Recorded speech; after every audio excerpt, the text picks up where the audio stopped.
আসসালামু আলাইকুম রহমতুল্লাহি ওয়া বারাকাতুহু। একজন জানতে চেয়েছেন মশকারি চলে বিবাহ করার হুকুম কি, বিধান কি। প্রশ্ন: ভার্সিটিতে প্রি মিক্সিংয়ের কারণে প্রায়শই আমাদের ছেলে মেয়ে বন্ধুবান্ধব মিলে বিভিন্ন ট্যুর ও আড্ডা দিয়ে থাকি। এমনই এক আড্ডায় আমরা কয়েকজন বন্ধুবান্ধব মিলে গল্প সল্প করছিলাম। এর মধ্যে আমার এক বন্ধু আরেক মেয়ে বন্ধুকে বলে যে, এই যে আমি তোকে বিয়ে করলাম, তুই রাজি তো? মেয়েটিও বলে, আচ্ছা যা, আমি কবুল করলাম। এরপর আমাদেরকে সাক্ষী রাখে। সেখানে আমরা প্রায় 10 জনের মতো উপস্থিত ছিলাম।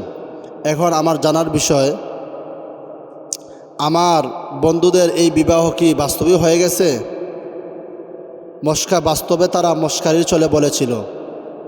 যদি বিবাহ হয়েই থাকে তাহলে করণীয় কি? জি ভাই, খুবই গুরুত্বপূর্ণ বিষয়। এই ধরনের বিষয় আমাদের সবার জানা একান্ত জরুরি। প্রথমে আমাদেরকে জানতে হবে ফ্রি মিক্সিং এটা জায়েজ কি না, ফ্রি মিক্সিং এটা শরীয়তে কতটুকু সমর্থন করে। ফ্রি মিক্সিং এটা সম্পূর্ণ নাজায়েজ এবং হারাম। কোনো মুসলমানের মেয়ে এবং ছেলে, কোনো মুসলমানের ছেলে মেয়ে ফ্রি মিক্সিং করতে পারে না। একজন মুসলমানের ছেলে বেগানা মহিলার সাথে আড্ডা দিতে পারে না। কোনো মুসলমানের মেয়ে বেগানা পুরুষের সাথে আড্ডা দিতে পারে না। এই ধরনের ছেলে বেগানা পুরুষ বেগানা মহিলাদের সাথে একসাথে বসে আড্ডায় আর কি করা, তামাশা করা, এইভাবে ট্যুর করা সম্পূর্ণ নাজায়েজ এবং হারাম। দ্বিতীয় যে বিষয় আপনি যা জানতে চেয়েছেন, প্রশ্নের সারাংশ হচ্ছে গিয়া, মশকারির চলে মশকারি করে কেউ যদি কাউকে বিয়ের প্রস্তাব দেয়, আরেকজন বিয়ে কবুল করে, এই ধরনের বিয়ে মশকারির চলে বিয়ে সংগঠিত হবে কি না। এই প্রশ্নের উত্তর হচ্ছে, মশকারির চলে যদি কোনো ব্যক্তি কাউকে বিয়ে করে আর প্রস্তাব দেয়, আরেকজন কবুল করে, এই ধরনের বিয়ে সাব্যস্ত হয়ে যাবে, সংগঠিত হয়ে যাবে। শরীয়তের দৃষ্টিতে এই ধরনের বিয়ে সংগঠিত হয়ে যাবে। তাই আপনার বন্ধুর বিয়ে শরীয়তের দৃষ্টিকোণ থেকে সংগঠিত হয়ে গেছে। তারা স্বামী স্ত্রী হিসাবে বিবেচিত হবে।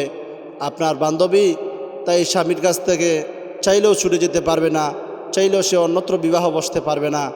যদি সে অন্যত্র বিবাহ বসতে চায় তাহলে আপনার বন্ধুর কাছ থেকে তালাকনামা নিয়ে ইদ্যতের পরে সে অন্যত্র বিবাহ বসতে পারবে। পর কথা হচ্ছে, কেননা মশকারির চলে যদি সে কোনো ব্যক্তি বিবাহ করে তাহলে তার বিবাহ সংগঠিত হয়ে যাবে।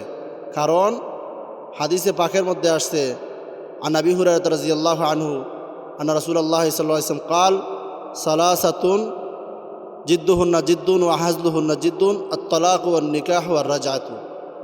রাসূল সাল্লাল্লাহু আলাইহি ওয়াসাল্লাম বলেছেন, 3টা বিষয় এমন রয়েছে যেগুলোকে মশকারির চলে বলুক অথবা বাস্তবেই বলুক, এগুলো বাস্তবেই বিবেচিত হবে। আর 3টার মধ্যে একটা হচ্ছে নিকাহ।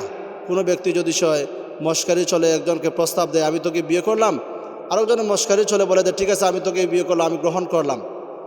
বাস্তবে সে বিবাহ করার উদ্দেশ্য বলে না, শুধু মশকারি করেছে। এই মশকারি করার কারণেই তাদের বিবাহ সংগঠিত হয়ে গেছে। অনুরূপভাবে একজনের তালাকের ব্যাপারে স্বামী তার বউয়ের সাথে, তার ওয়াইফের সাথে মশকারি করার জন্য সে বলল, মশকারির পদ্ধতি সে বলছে তালাক। মশকারি করার কারণে, এই মশকারির পদ্ধতি বলার কারণেও এটা তার বাস্তবে তালাক পতিত হয়ে যাবে।